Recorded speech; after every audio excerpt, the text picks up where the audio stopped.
This is the X-Zone Broadcast Network, broadcasting worldwide on broadcast affiliates and satellite program providers, including CNN Broadcast Network, Sirius Satellite Network, Star Media, Good News Radio Network, Angel Broadcast Network, Wiki Broadcast Network, and WPBN TV. For more information on the X-Zone Broadcast Network, visit us at www.xzbn.net.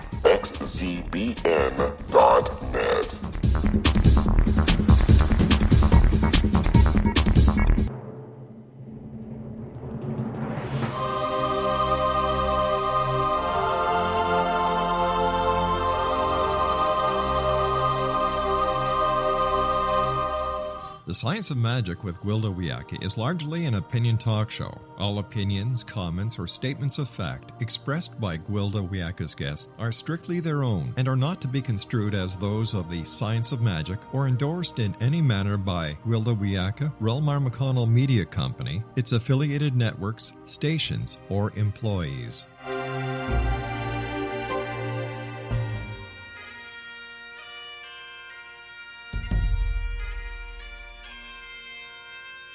Welcome to the Science of Magic with Gwilda Wiyaka, a program dedicated to uncovering the unified nature of reality and humanity's ever-evolving place as truly galactic beings.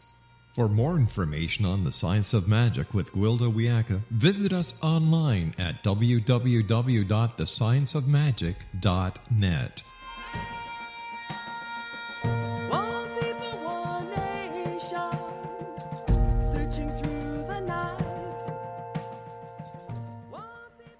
Hello once again, my friends, and welcome to the Science of Magic, a program combining the science and magic of today's leading topics to co-create new solutions and promote evolutionary thinking.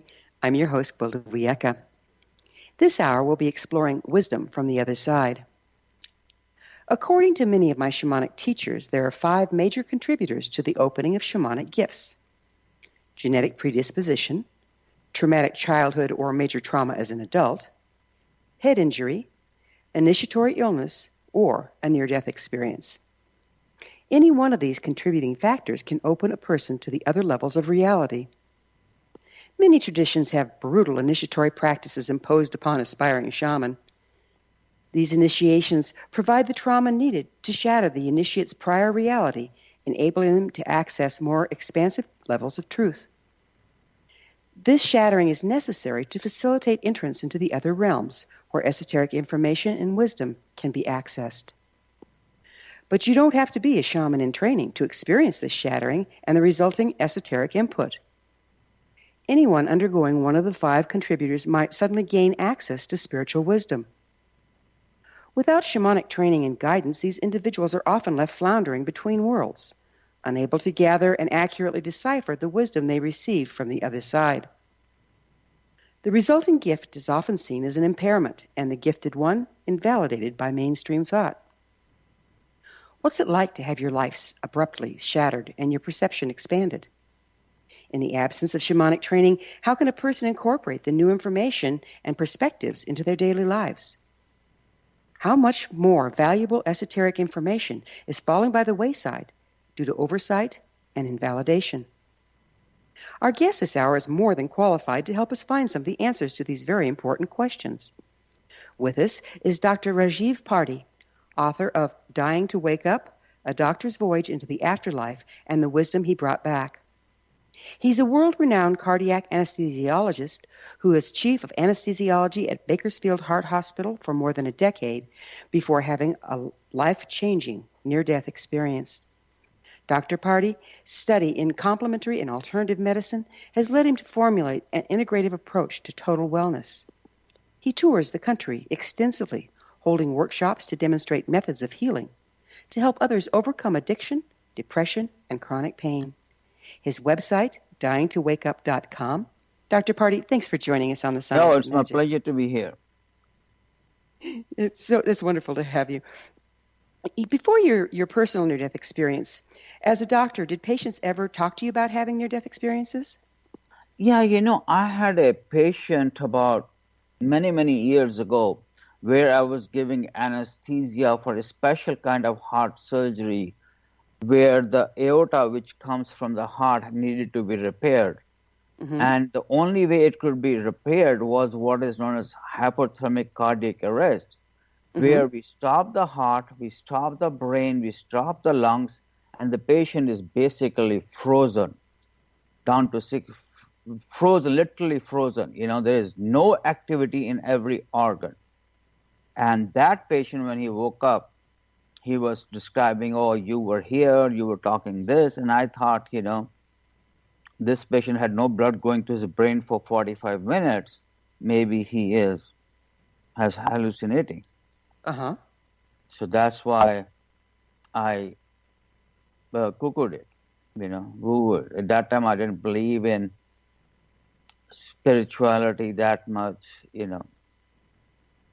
So before having your own near-death experience, you just kind of explained it away as a hallucination? Yeah, especially that the patient didn't have any blood going through his brain for 45, 50 minutes because he was totally frozen. Wow. Wow, that sounds like a reason to have a near-death experience, doesn't it? Yeah, that's what I'm saying. Yeah. Well, we're going to have to take a quick commercial break. We're going to return on the other side and go into depth about near-death experiences and what can happen and what we can find there. Okay. Dr. Parti and I will return shortly, so don't go away. You're listening to The Science of Magic. Our current episodes are aired daily on the X-Zone Broadcast Network, xzbn.net. In service to our listeners, prior innovative episodes can always be accessed free of charge on our website, thescienceofmagic.net. The Science of Magic is produced by Realmar McConnell Media Company, Hamilton, Ontario, Canada.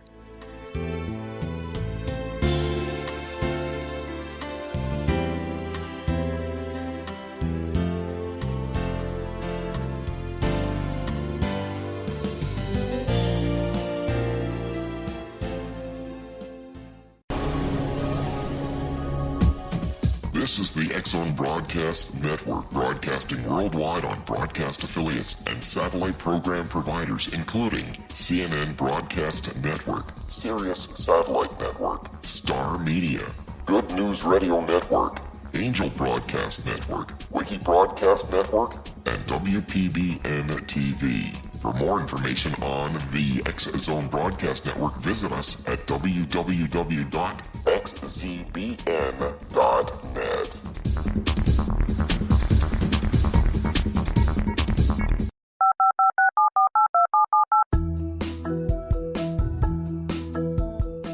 Did you know that when you're on the road with limited data or Wi-Fi, you can still listen to the X-Zone Radio Show with Rob McConnell, The Science of Magic with Gwilda Wiyaka, X-1, Dimension X, Space Patrol, and every minute of the X-Zone Broadcast Network by calling 213-401-0080, courtesy of Audio Now. No smartphone, app, or internet needed. It saves your data plan, and it's free if you have unlimited minutes. Call 213-401-0080 to listen on any phone, anytime, anywhere. Remember 213-401-0080 for the best of the paranormal, parapsychology, and sci-fi radio programming anywhere, 24/7, 365.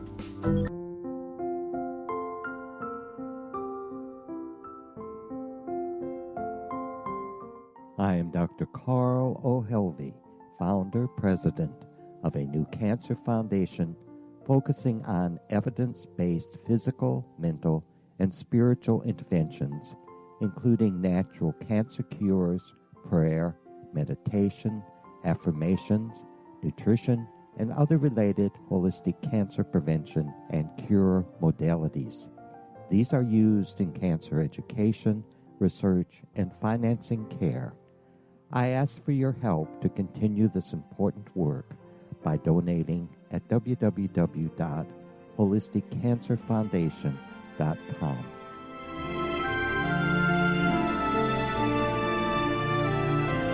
Hello, I'm Pete Marsh. With my daughter Justina, we will be presenting the new radio show, Too Good to Be True. If something seems too good to be true, it usually is. But with the help of Justina's amazing gifts, we're going to gain insight into questions that don't yet have complete answers.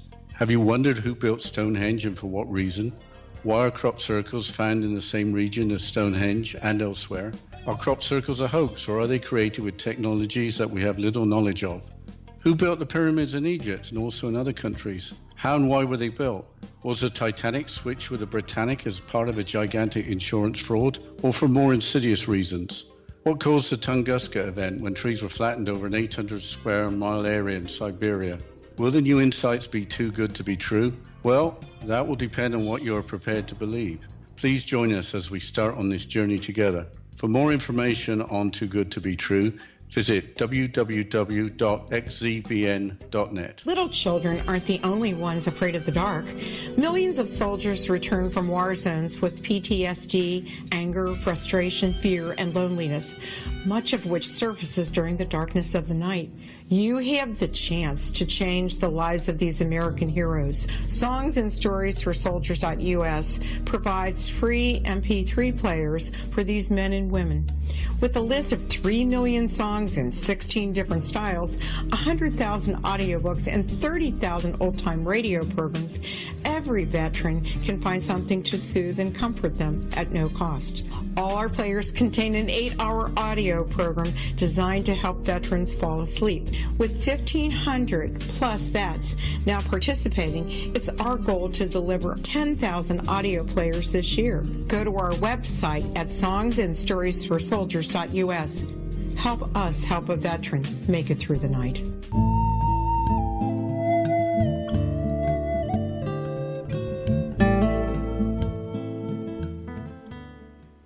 Welcome back. This is The Science of Magic, dedicated to unification and evolution of consciousness. I'm your host, Gwilda Wiyaka. Our guest this hour is Dr. Rajiv Parti, author of Dying to Wake Up, A Doctor's Voyage into the Afterlife and the Wisdom He Brought Back. His website, dyingtowakeup.com. Dr. Parti, we were talking about different anesthesia that can possibly show or create hallucinations rather than out-of-body experience. Would you describe the difference between the two? Yeah, out-of-body experience is when the consciousness leaves the body and the person goes to different realms, and they can accurately describe what happened. They may go to a different room, they may go to different realms. But hallucination is just a play of the mind. And most commonly it happens with drugs which are called dissociative anesthesia, like ketamine, which is a derivative of PCP. And that gives dissociative anesthesia. The person is hallucinating, but he's imagining things from his childhood, and there is no flow to the thoughts of what they're describing. Random. It is random. So one is kind of like bilocating or remote viewing, and the other one is just fanciful? Exactly. Okay. So what led to your near-death experience? Yeah, my near-death experience started with an emergency surgery around Christmas time in 2010. The emergency surgery was done because I had prostate cancer surgery in 2008, which led to incontinence. And here I was put about 10 days before that an artificial sphincter to control my bladder function. And that got infected, got septic, severe infection. So I'm live in Bakersfield, so we have to go to emergency surgery at UCLA with high fever of 105. And then during anesthesia, my consciousness left my body and I could see the surgery, and then I went to different realms. So you could see the surgery as it was going on? Yeah, I could see the surgeons cutting me open and draining the infected fluid from the belly and from the perineum. Did your body stop? Was there signs in the surgery to the surgeons that your body was in distress, that you were My physically body dying? did not. I didn't have a cardiac. Heart did not stop. I did not have a asystole as people talk about. Ace Wow. sleeps when there's a flat line. Uh-huh.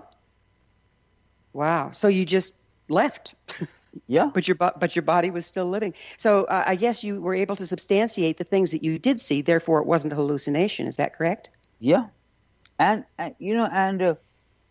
my wife doubted it too in the beginning, and then she came along. One of the biggest difference between near-death experience and hallucination is the person who experiences that is a totally different or transformed person. It just changes you somehow, Exactly. where a hallucination doesn't necessarily. Yeah. What was going through your mind at the time? During NDE or after NDE? When you first noticed that you're looking down at your body and you're out of it. Yeah, the first thing was, am I hallucinating? Did somebody use ketamine or something like that? Mm-hmm. But when I checked the record, it was not the case. Mm. And after that time, did you then go and make the effort to double check what you had seen for accuracy? Yeah. How did the other doctors react to that? Like some of the reaction, like when the anesthesiologist came to see me in the operating room, his attitude, oh, maybe I didn't give you enough anesthesia, but my question was, if it was not enough anesthesia, I should have been hurting. Because I have had patients, who were kind of awake for a few seconds during surgery, and that was not the case. Right. So that was, because technically speaking, auditory sensation is the last to go and the first to come back. Oh, so what you hear is the last thing. Yeah. Okay.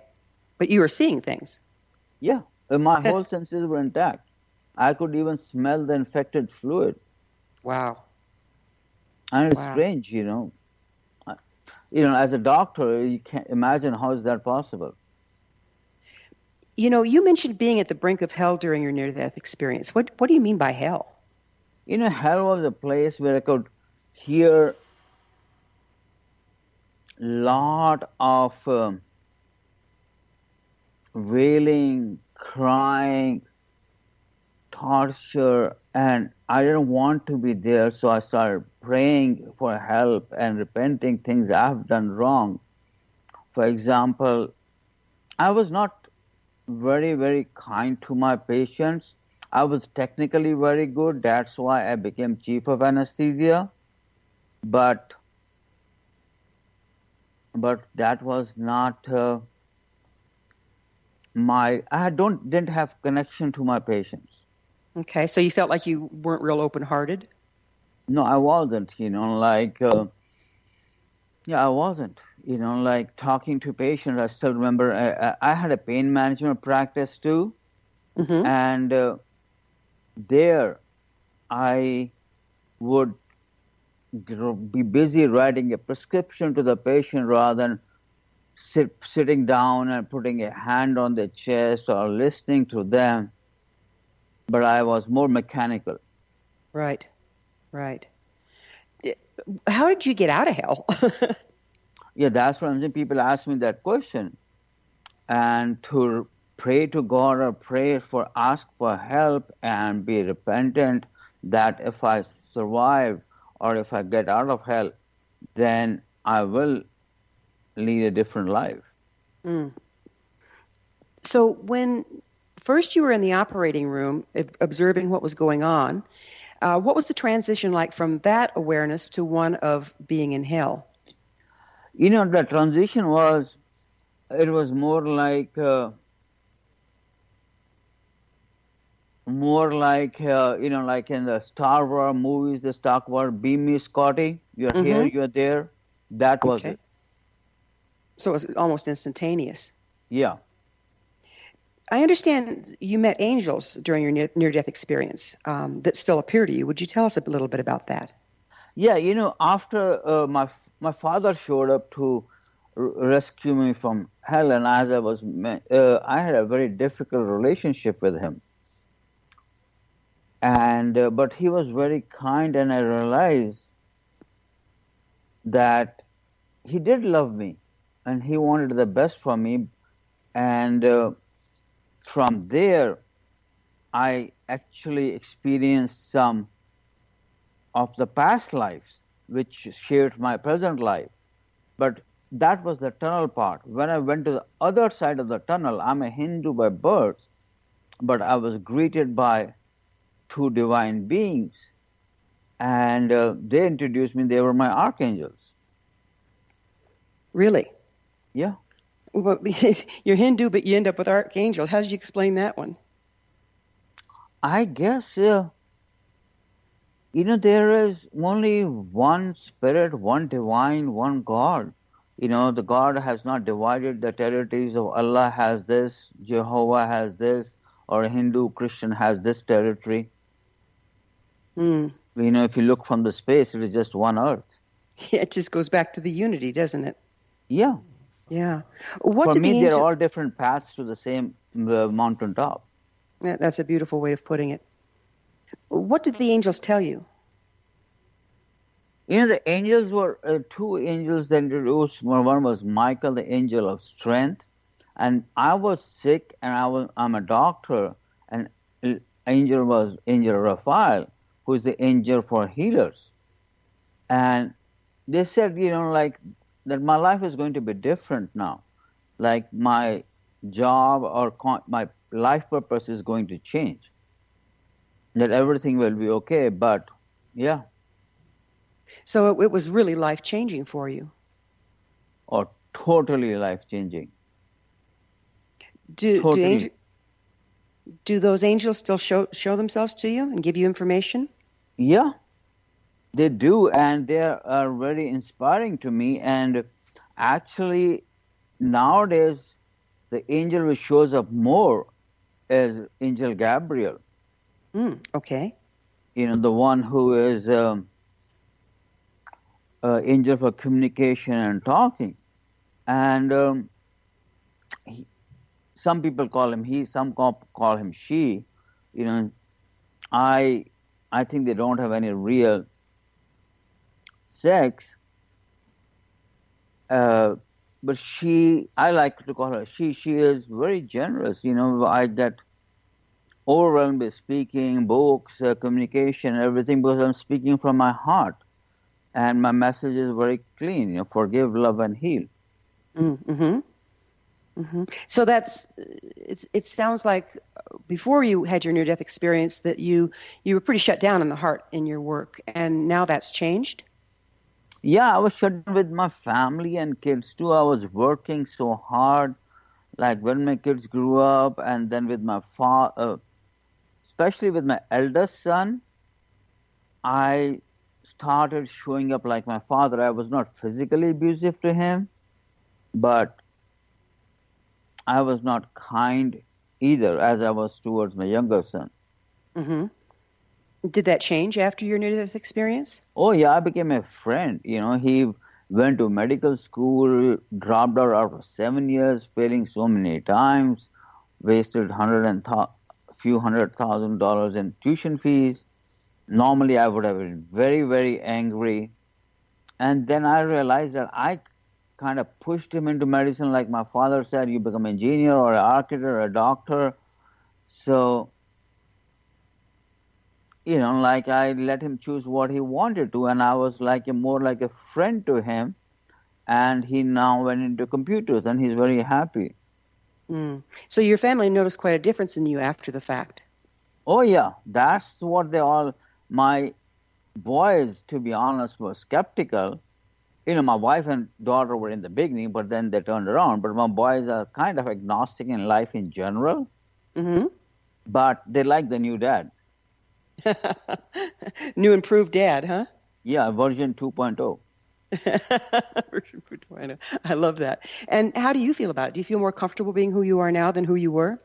Oh, yeah. And see, the biggest change what happened was in my life, my happiness, my joy does not depend upon outside objects or as a matter of fact, even on people.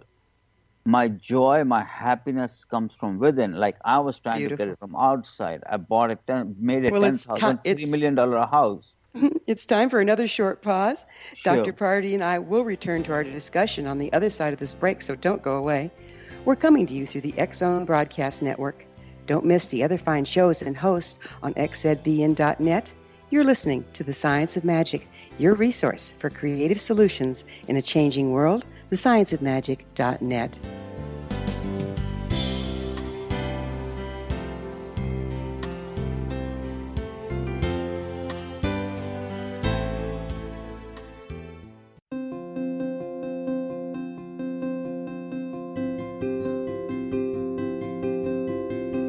Dreams are our personal gateways into infinite wisdom. Don't miss shamanic counselor and indigenously trained dream decoder Sandra Corcoran's inspiring book, Shamanic Awakening Between the Dark and the Daylight. This remarkable work chronicles Sandra's 35 years of experience with diverse wisdom keepers and her initiations throughout the Americas and across the British Isles, Turkey, Greece, and Egypt. Sandy's knowledge of symbology, psychology, and myth influence her dream blog and workshops. Sandy offers private tarot readings, international journeys, a meditative CD, as well as her book, Shamanic Awakening, to encourage you as you navigate this earth walk, creating a deeper connection to yourself and all that is. Find this and more at Sandy's website, starwalkervisions.com.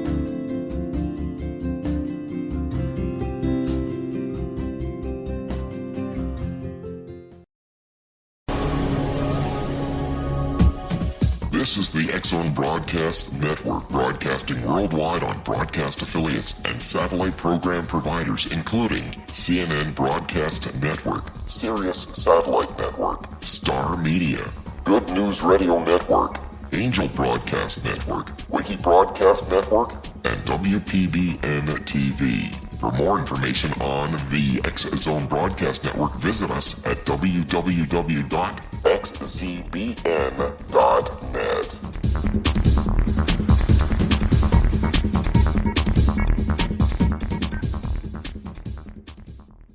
How would you like to be able to read other people's minds? Well, the next best thing is here. When you know how to read a person's name, you know how the person thinks, feels, and behaves. Each letter in our name holds a key to unlock our true essence. Our name contains both our gifts and challenges in this lifetime. Mnemology science discovers personality secrets hidden in the placement of the letters of our names, including the first and last impression people remember about us. Sharon shows us how to interpret the arrangement of letters as outlined in her book, Know the Name, Know the Person. Sharon Lynn Wyeth created mnemology science after 18 years of research and testing her theories, and has supported thousands of people around the world in understanding themselves and others better. You'll enjoy Sharon's unique teachings as she shares her system to learn the gifts behind your given birth name. Even if you don't like your birth name, there are jewels in this book. If you're thinking of changing your name, ready to name your child, or wanting to get along better with others, this is the book for you. If you'd like to improve your relationships and change your life for the better, get the book today, Know the Name, Know the Person, or visit www.knowthename.com. That's www.knowthename.com.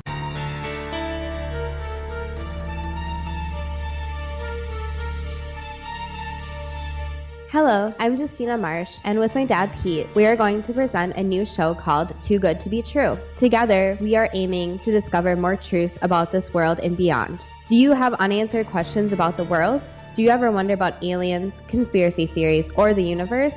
There are many shows discussing subjects such as pyramids or UFOs, but we want to relay this information based on our own research, including from spiritual means. Hopefully, listeners will be helped with their own beliefs and will appreciate the psychic insights that add to the previous research and information. We both look forward to sharing this insight and beginning this journey with our listeners. Visit xzbn.net for more information about when to listen.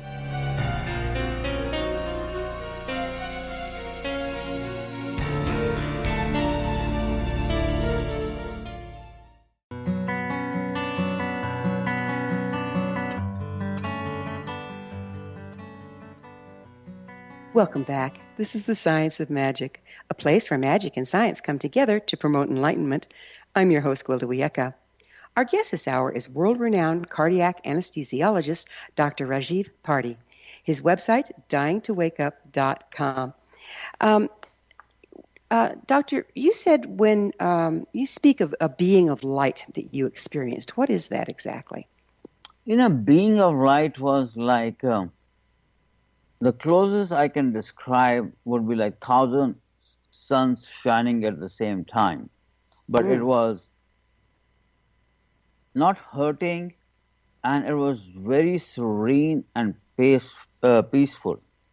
Like I describe it was like a Sanskrit word shanti, like which is deep, peaceful state, bliss, or you can call it nirvana. When in your near-death experience did that show up? So was that after you had gotten out of the hell-like experience? After hell-like experience, I went through the tunnel, and where I met my father, and I experienced my few past lives, especially the two past lives were one where I was a mean, cruel prince in medieval times, and I was whipping poor farmers with my right-hand whip. And I used to have chronic pain in my right wrist prior to experiencing those farmers, and I asked forgiveness from them. And my wrist pain went away. Actually, I had three surgeries on my wrist. And that pain went away. I asked for forgiveness. So what I was discussing with Dr. Raymond Moody, the father of NDE. How is that possible that you can go back and ask forgiveness?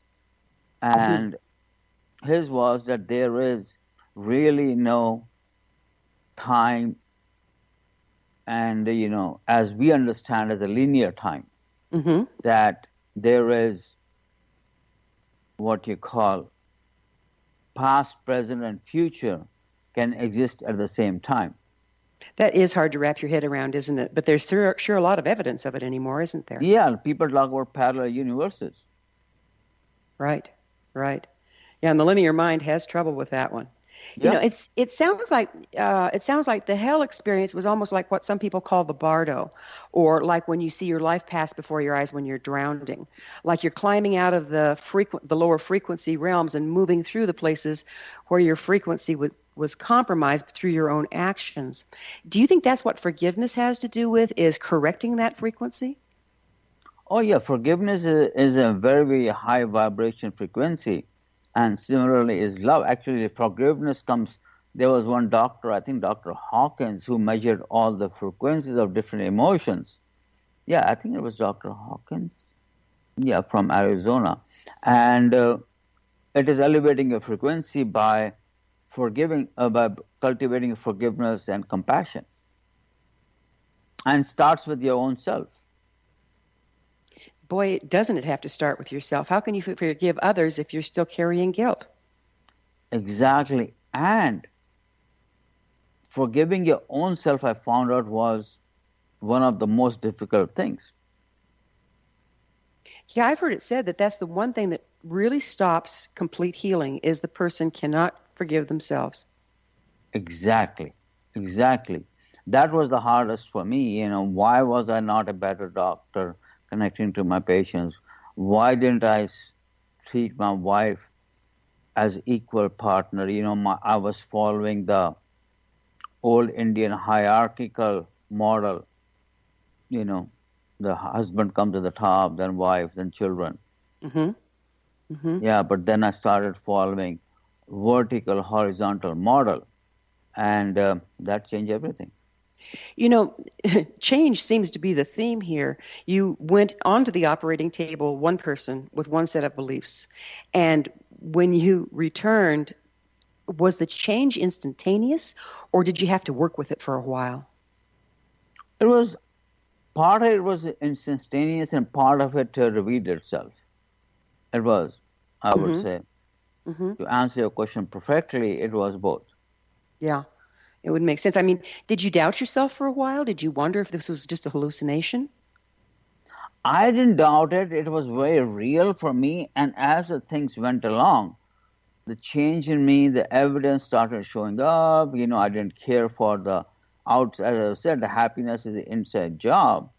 I didn't care for, I used to have a Hummer, I used to have a sports Mercedes and a sports BMW. I used to change car every 3 years, but now I have a Camry hybrid, which is 5 or 6 years old. And my life literally and figuratively went from Hummer to hybrid. Would you mind describing, what was it like then? How'd you get back to your body? How'd you find your way in? I've woke up with a jolt in my body, like if somebody is shocked, they show in the movies. And that's what I remember, waking up in the recovery room with a jolt. And the first person I saw was the recovery room nurse hooking me up to the different monitors. Right. So was that a normal time to wake up as far as your experience as a doctor goes? Or were you premature coming out of the anesthetic? No, that's the normal time. Some patients, depending on the anesthesiologist, sometimes you wake them up totally in the operating room, and sometimes you take them almost half asleep to operate in a recovery room. So all told, how long were you gone? It's very hard to say, but looking at the clock, I think about 20 minutes, I think. And how long did it feel like? How much time did it feel like? Oh, passed? It felt like,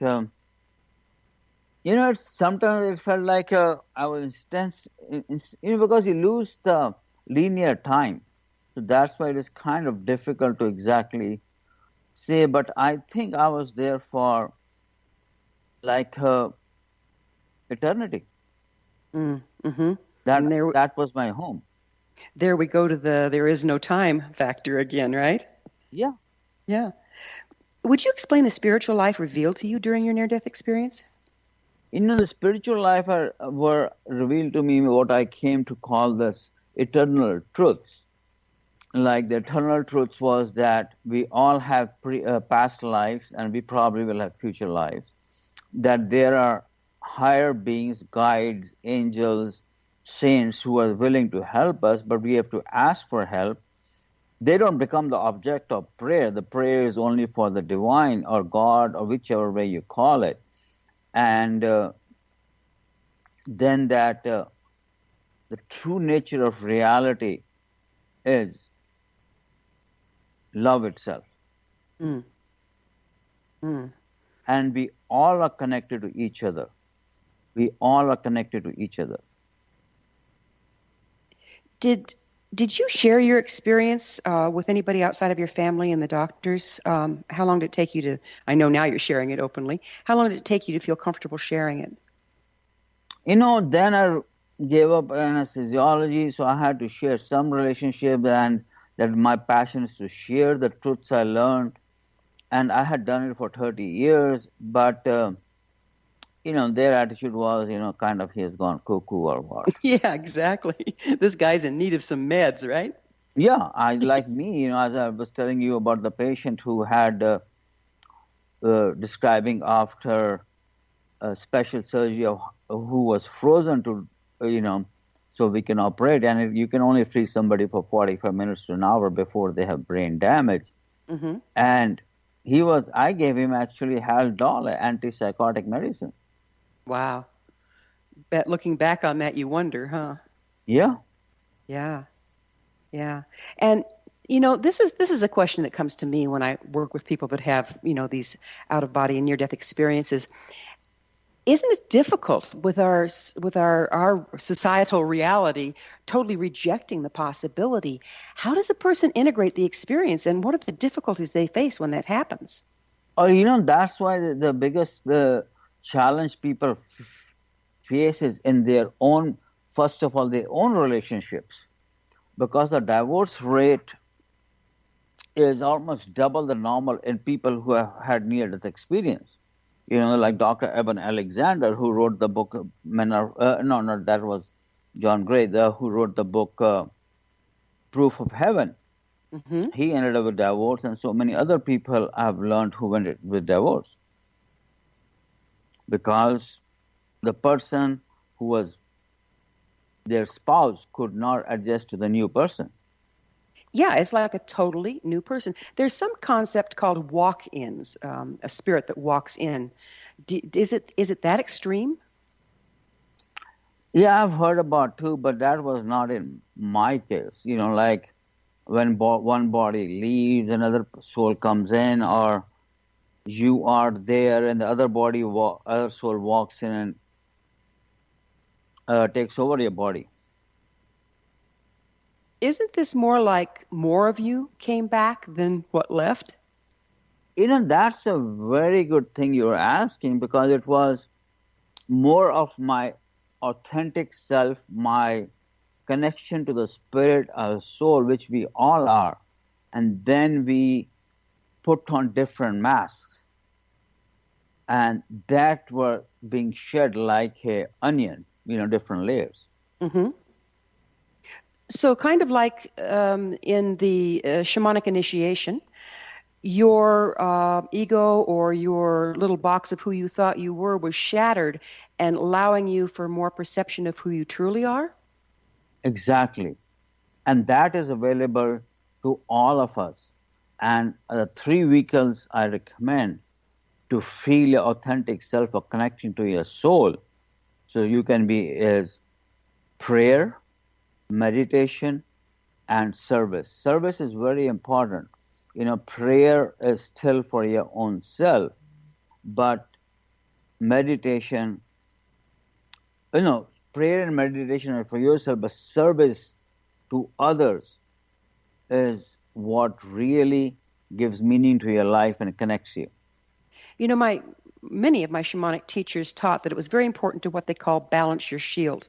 And that's balancing unconditional love of self with unconditional love of other. If you can't forgive yourself, you can't find unconditional love of self. Exactly. And if you can't connect your heart, you can't find unconditional love of other. It sounds like this experience shattered all of that binding, and you were able to do both. Yeah. Mm-hmm.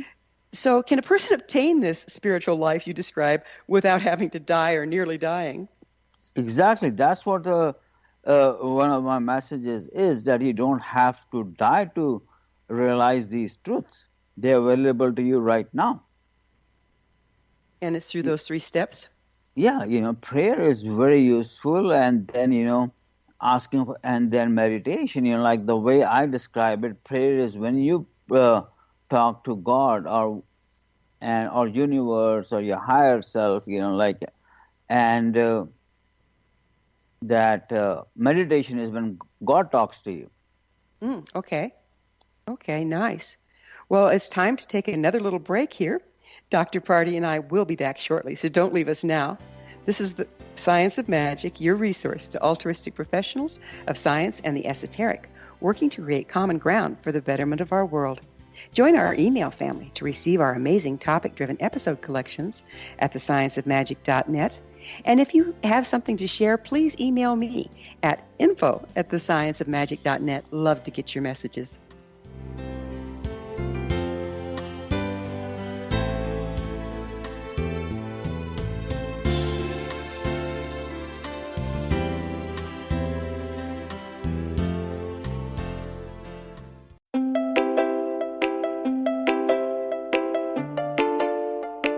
Are you curious? Do you want to learn more about how the world works and have fun at the same time?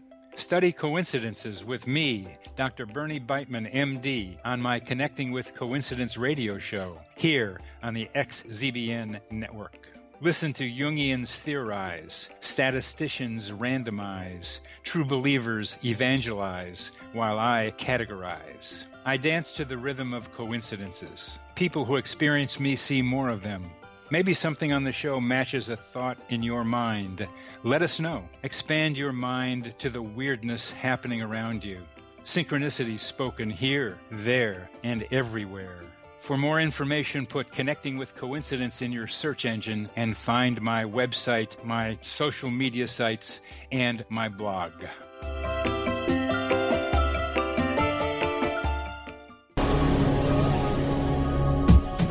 This is the X-Zone Broadcast Network, broadcasting worldwide on broadcast affiliates and satellite program providers, including CNN Broadcast Network, Sirius Satellite Network, Star Media, Good News Radio Network, Angel Broadcast Network, Wiki Broadcast Network, and WPBN TV. For more information on the X-Zone Broadcast Network, visit us at www.xzbn.net.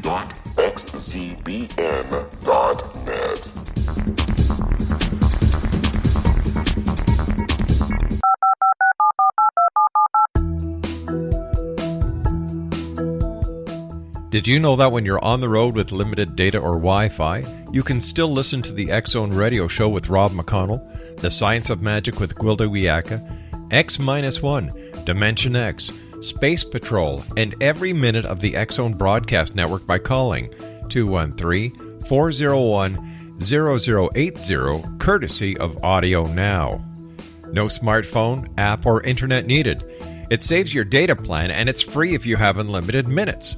Call 213-401-0080 to listen on any phone, anytime, anywhere. Remember, 213-401-0080 for the best of the paranormal, parapsychology, and sci-fi radio programming anywhere, 24/7, 365.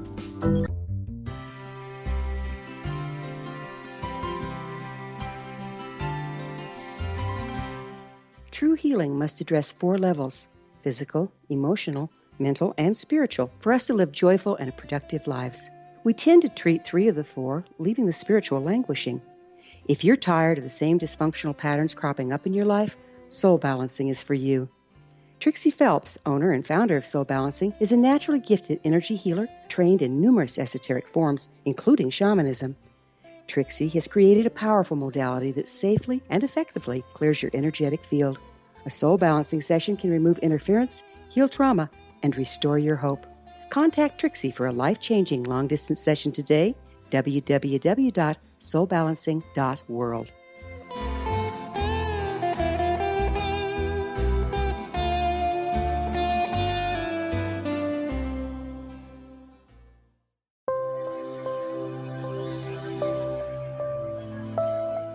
There's a legend shared by many indigenous cultures of a time when the nations were cast to the 4 corners of the world. Each nation was given a body of sacred knowledge that held a different portion of the truth to preserve. True reality could not be known until all the nations reunited, combining the information. If a single one was missing, the world could not be reborn and darkness would prevail. The Science of Magic Radio is dedicated to reuniting the sacred knowledge. With the understanding, none of us has all the answers, but together we can open new perceptions and possibilities. Through our combined vision, the world can be reborn into a place where darkness no longer prevails. Join me, Gwilda Wiyaka, and the Science of Magic daily on the X-Zone Broadcast Network, xzbn.net, or visit us at thescienceofmagic.net.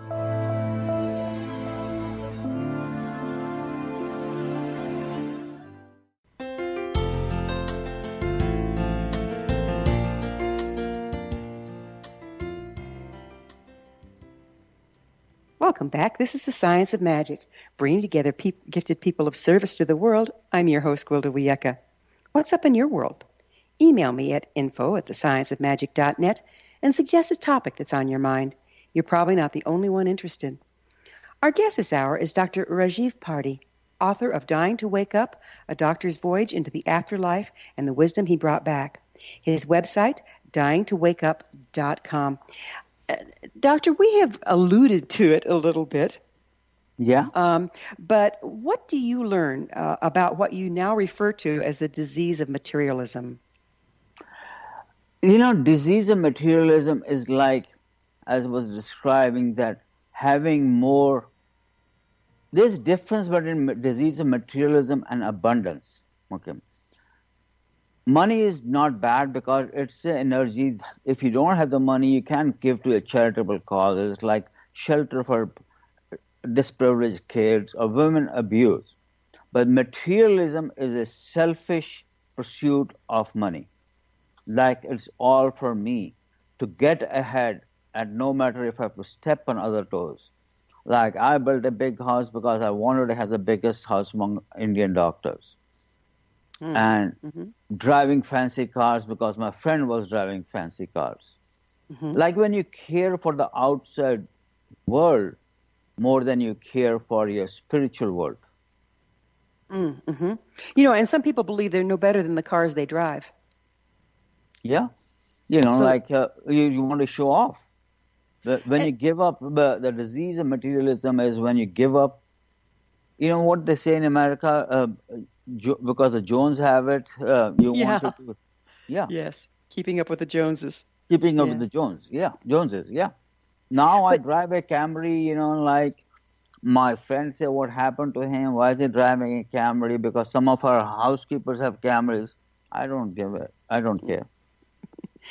You know, that it seems like our media and television and advertising and marketing has kind of helped create this sad state of affairs where we totally identify with our possessions. Do you agree with that? And how can we get beyond it? Yeah, very, you know, like if you look at car advertisements, most of the time they're showing skimpily dressed, beautiful women with a very nice figure. And that's to talk to your primal or lower brain, the emotional part, amygdala. But then there is another brain, which is I call Buddha brain, or technically called prefrontal cortex, which can exert control over your deep primal brain emotions. So if you cultivate that part with prayer, meditation, and service, then you can get over the primal brain, or, you know, the sexual. They all are very ads are kind of stimulating your primal, not exactly sexual, but primal attraction. You were directed to return to your physical life. In other words, they kicked you back out, right? Yeah. But what I'm curious about, it says you're supposed to come back and teach consciousness-based healing. What was that? And what is that? Yeah, basically it's based on, it's based on actually what Einstein said. I found it like a solution to a problem cannot be found at the level of the consciousness where it was created. So for addictions, for depression, and for healing from, you know, like somebody has a cancer, consciousness-based medicine is not going to heal the cancer magically. It's not going to be a cure as such, but it will heal the spiritual body where the patient is more comfortable with that, and may they even find a calling and a higher purpose in that. How has it changed your personal life working from this angle? Oh, it has changed a lot. You know, like I sold my cars, sold my big house. I had a 10,000 mortgage, and I live in a modest house now. And I simplified my life, and I am much, much happier. And that happiness, I said, I realize comes from within me. The connecting to the spirit, the source of all joy, not from outside objects. Why do you think you personally were given this information and instruction? You know, I've been asked so many times, and I guess my past life karma, or that's my calling, my passion, or my soul contract. Do you continue to get instructions from the other side? Oh, yeah. My father shows up in my dreams, and the angels, especially Angel Gabriel. Yeah. That gives me the ideas for books or lectures and what to do, you know. So do you sit down and have a good old fireside chat with them, and can you ask questions and get answers? Yeah. You know, like sometimes I really want an answer. I write the question under my pillow before I go to sleep. And I kind of pray, not pray, but go into peaceful meditation. And so many times these beings show up in my dreams, and I have the answer. It's interesting. So the messages come through in your sleeping as well as in your meditation. Are they different one from the other? No, they are almost the same. Quality is the same. How can you tell that the messages you're receiving are accurate and not just a processing dream or a fanciful idea? How can people tell the difference? Things come true, and if I follow the messages, usually things work out. Oh, so you're precognitive with them sometimes? Yeah. Wow. Can you give an example? Like the idea for my book. I'm a first-time author, basically, and my book was picked up by Simon & Schuster, the biggest publisher in the United States. And it became an overnight Amazon bestseller the day it was published. Wow. Yeah, so things are happening which I never imagined. Well, when you're in the closed down state of identifying with your possessions, we don't have much imagination there now, do we?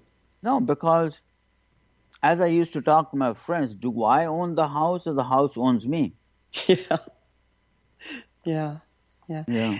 What motivations drove your life before the near-death experience? What are the major ones that changed? The main thing before was, quote unquote, the American dream. I was an immigrant who came in 1982 with very minimum money. I drove taxis in New York, worked in the stores, and then from there, my American dream became a runaway American dream. As in? Like cars, possessions, competing with the Jones, and it was never an end. I built up, I think, about 3-4 houses, one bigger than the other. How much do you think you're not being born in this country and having the experience of being an immigrant and then being a rich doctor, if you will? How do you think that being able to experience both helped you to integrate your near-death experience and the life changes? Actually, it turned out to be positive in the sense that it, as you said, balanced the shield between going to one extreme of materialism and other side is giving up everything and going to the mountains. Because I have still 3 kids in college. I have a mortgage to pay. I have bills to pay. So one doesn't, like what Buddha describes is a middle path. Again, balancing your shields, huh? Yeah. And practicing love, like Jesus taught about love. And one thing what I realized, the unconditional love can best be described by a Sanskrit or a Pali term which is known as mudita. And mudita is, I'm happy because you are happy. It's very hard to practice. And one of the ways to practice that is by forgiveness or praying for the people's wellness who have wronged you. It's a very hard thing to do. It is, but like you say, you can't receive love if you don't feel deserving of it. Yeah. And if you can't forgive yourself, if you can't forgive others, if you can't forgive yourself, if you can't forgive yourself, you can't receive love or share it. Exactly. Yeah. If you have to become the love itself. If you don't have that, how can you give it to others? Yeah. You can't give what you don't access, right? Exactly. We have a little less than a minute here. What's the single most important thing your near-death experience taught you? The mantra, forgive, love, and heal. Beautiful. And what would be the first step you'd suggest others to take in order to access the spiritual information that you have been enriched with? Start praying, whichever religious faith you are from. Then start meditating. Meditations are of different kind. Mantra meditations, like I even had for my Christian friend, I made him a Sanskrit version of Jesus, like Om Jesus Namah, which means Om is the universal sound, Jesus is Jesus, and Nama means I bow down to Jesus. Unfortunately, we're out of time. Dr. Parti, thanks so much for coming on the show. Thank you. It was my pleasure. Our guest this hour has been world-renowned cardiac anesthesiologist and author of Dying to Wake Up, A Doctor's Voyage into the Afterlife and Wisdom He Brought Back, Dr. Rajiv Parti. His website, dyingtowakeup.com. This has been The Science of Magic. Join our email family to be the first to receive our thought-provoking, topic-driven episode collections at thescienceofmagic.net. Until next time, dear ones, may you be blessed with knowledge and comforted with love as you access wisdom from the other side.